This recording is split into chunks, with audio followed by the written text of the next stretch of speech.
জিকির কিভাবে করবেন? ইয়া আইয়ুহাল্লাযীনা আমানু যিকুরুল্লাহা যিকরান কাসীরা ওয়াসাব্বিহুহু বুকরাতান ওয়া আসীলা। আল্লাহ ইমানদারদেরকে ডেকে বলেছেন বেশি বেশি করে তোমরা আল্লাহর জিকির করো, সকাল ও সন্ধ্যা আল্লাহর পবিত্রতা ঘোষণা করো। জোরে জোরে সুবহানাল্লাহ। হুজুর কেমন করে জিকির করব? ফাযকুরুল্লাহা কিয়ামান, দাঁড়িয়ে দাঁড়িয়ে জিকির করো, কুউদান বসে বসে জিকির করো, ওয়া আলা সুনুবিকুম শুয়ে শুয়ে জিকির করো, বসে করো, দাঁড়িয়ে করো, যেভাবে করো শুয়ে শুয়ে করো, জিকির করতে হবে। কারণ জিকির বন্ধ করা যাবে না, জিকির করা ফরজ। এটা জিকিরের জলসা কিনা? এখানে ওলামায়ে কেরাম আসবে কিনা? বড় বড় জবান আমার উস্তাদ আমার পাশে এসে বসেছেন, ওনার পদধূলি লেগেছে। হক্কানি কোন আলেমের সাথে যদি বন্ধু তোমরা প্রেম করতে পারো, তাহলে তোমাদের জীবন কি হয়ে যাবে? ধন্য হয়ে যাবে, লাইফ স্টাইল তোমার চেঞ্জ হয়ে যাবে। এখানে দুই ধরনের নিয়ামত। কোন এলাকায় যদি কোন হক্কানি আলেমের কদম লাগে, ওই আলেমের কদমের ছোঁয়ায় আল্লাহ রাব্বুল আলামিন ওই এলাকাবাসীর, গ্রামবাসীর কবর আযাব কমপক্ষে 40 দিন পর্যন্ত বন্ধ রাখে। তাইলে উনি আমার উস্তাদ, উনি সিনিয়র মানুষ, আপনারা সবাই জানেন। আমাদের ফকির বাজার আলিয়া মাদ্রাসার সিনিয়র শিক্ষক, ঠিক কিনা বলেন? ওনার মর্যাদা আছে না নাই? ওনার দাম। আজকে আমি অনেক খুশি হয়েছি, আমার দুইজন টিচার পেয়েছি এখানে এসে। হুজুরের সাথে বাসায় দেখা হয়েছে, হুজুর যে আসছে আমি জানি না, অনেক বেশি খুশি হয়েছি বন্ধু, অনেক বেশি খুশি হয়েছে। তার কারণ হলো পৃথিবীর বুকে যতগুলো মানুষ আছে, পৃথিবীর বুকে যত মানুষ আছে, সকল মানুষের মধ্যে বন্ধু আল্লাহকে যারা সত্যিকারের ভয় করে, তারা হলো হক্কানি আলেমরা। জোরে জোরে সুবহানাল্লাহ। আপনারা আমি আসছি, আমার কাছে আসেন নাই, হয়তো গ্রামের ছেলে বলে আমি রাগ করবো না, দুঃখ পাবো না। আমাকে দাওয়াত দিয়েছেন, আমি এতেই মহা খুশি। মানুষ গ্রামের দাওয়াত অনেকে পায়ও না। কথা বলেন না কেন? আমাকে আমাদের পাশের গ্রাম বেলবাড়ি পূর্বপাড়ার মানুষ আমাকে দাওয়াত দিয়েছে, আমি মহা খুশি। এটা আমি পাওয়ার যোগ্য নয়, কিন্তু আমি আপনাদেরকে বলি, আপনাদের কাছে আজকে কত বড় বড় আলেমদেরকে আপনারা ইনভাইট করেছেন বন্ধু। আপনারা চলে আসেন। আপনারা যদি না আসেন, আলেমরা এসে কষ্ট পেয়ে যাবে। এই কষ্ট আপনাদের জন্য উল্টা রিঅ্যাকশন হবে, ঠিক কিনা বলেন? কারণ আলেমদের মর্যাদা কেন এত বেশি? আমার আল্লাহ বলেছেন ইন্নামা ইয়াখশাল্লাহা মিন ইবাদিহিল উলামা। এই পৃথিবীর বুকে যতগুলো মানুষ আছে, আপনারা সবাই আমার দিকে খেয়াল করেন।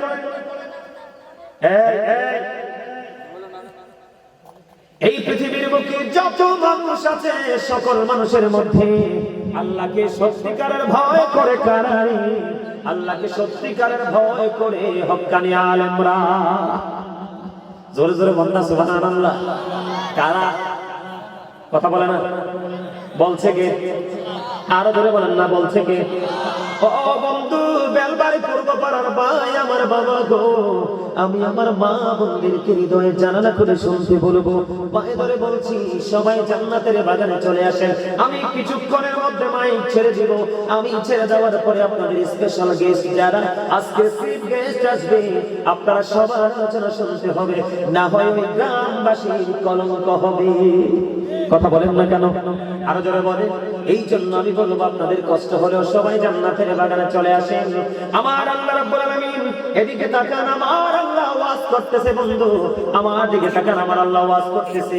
Join with my dear people, come to my paradise. আমার আল্লাহ বলতেছেন ফাদখুলি ফি ইবাদি ওয়াদখুলি জান্নাতি।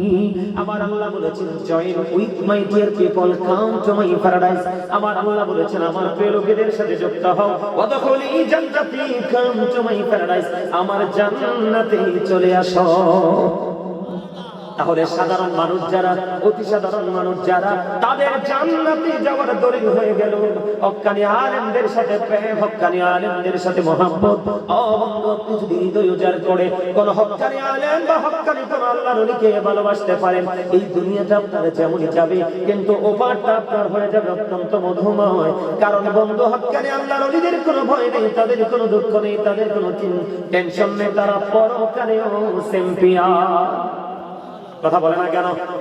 এটা আমার কথা নয়, আল্লাহর কথা। এই জন্য আমি আপনাদেরকে বলছি বন্ধু, কিছু কিছু সময় স্পেশাল ভাবে আল্লাহর জন্য বরাদ্দ রেখে দেন।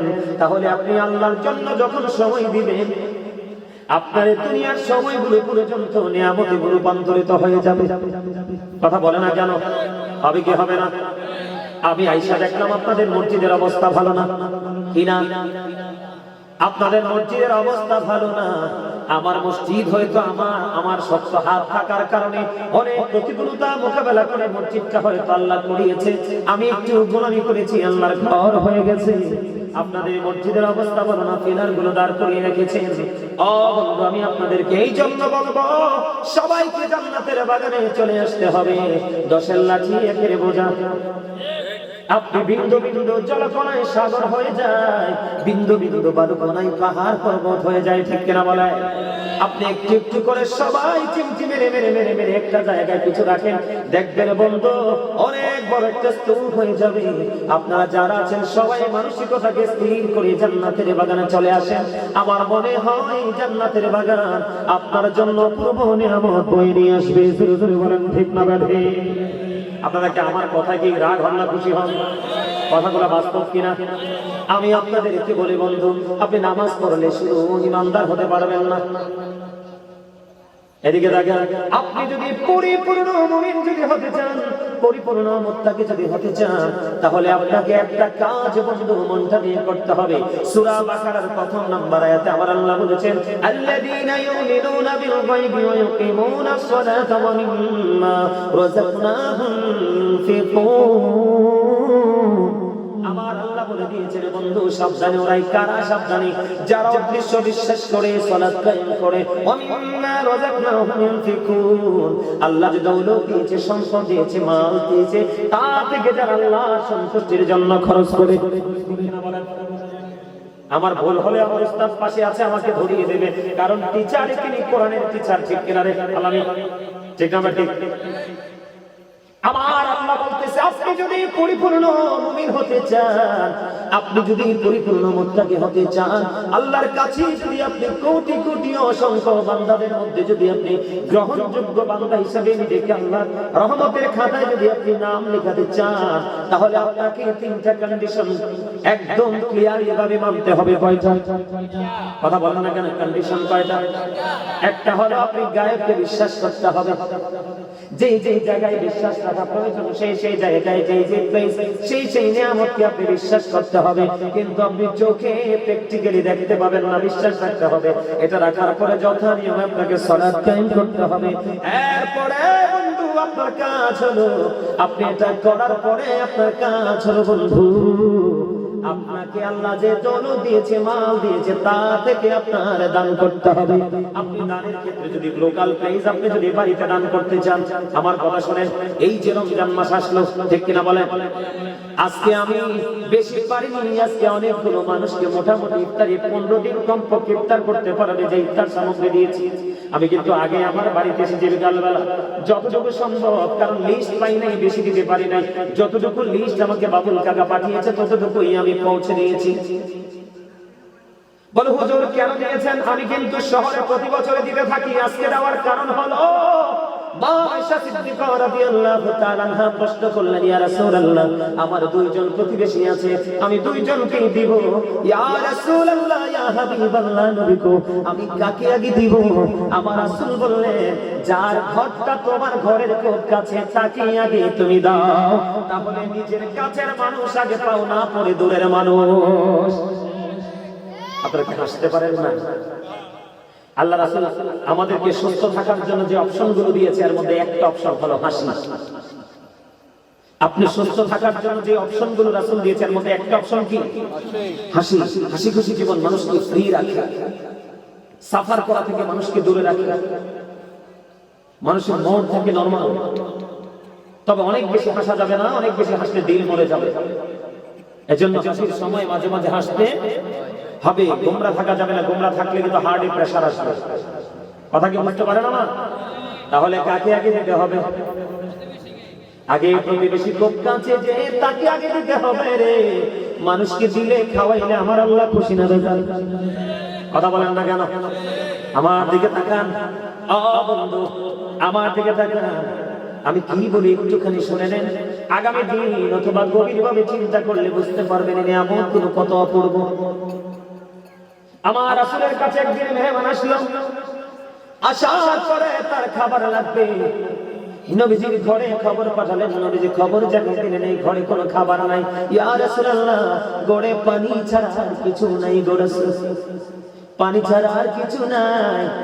বন্ধু আরেকটা ঘরে খবর পাঠালেন, ওখান থেকেও খবর আসলো, ইয়া রাসূলুল্লাহ, ইয়া হাবিবাল্লাহ, নবী গো, ও প্রাণের নবী, ঘরে পানি ছাড়া কোনো কিছু নাই গো রাসূল। পরে আমার রাসূল সাহাবায়ে কেরামদেরকে উপস্থিত প্রশ্ন করলেন, এই যে মেহমান আসলো আজকে রাতের জন্য, এই মেহমানের দায়িত্বটা তোমরা কে নিবে? একজন আনসারী সাহাবী দাঁড়িয়ে গেলেন, ইয়া রাসূলুল্লাহ, ইয়া হাবিবাল্লাহ, নবী গো, আমি বাড়ির দায়িত্বটা নিয়ে নিলাম গো ইয়া রাসূলুল্লাহ। এবারে মেহমানের দায়িত্ব নিয়ে আনসারী সাহাবী বাড়ির দিকে রওনা হলো।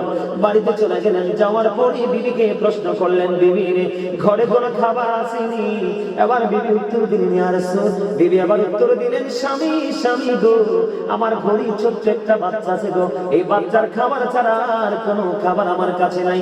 এবার স্বামী বললেন, ও গো বিবি, এবার তুমি কাজ করো, সন্ধ্যা যখন হবে তুমি প্রদীপ দিবি দিয়ে বাচ্চাটাকে কৌশল করে ঘুম পাড়াইয়া দিও, এই খাবারটা আজকের জন্য রেখে দিও, কারণ আমি আমার রাসূলের কাছ থেকে মেহমান নিয়ে এসেছি, তাকে আজকে আপ্যায়ন করতে হবে, খাওয়াতে হবে।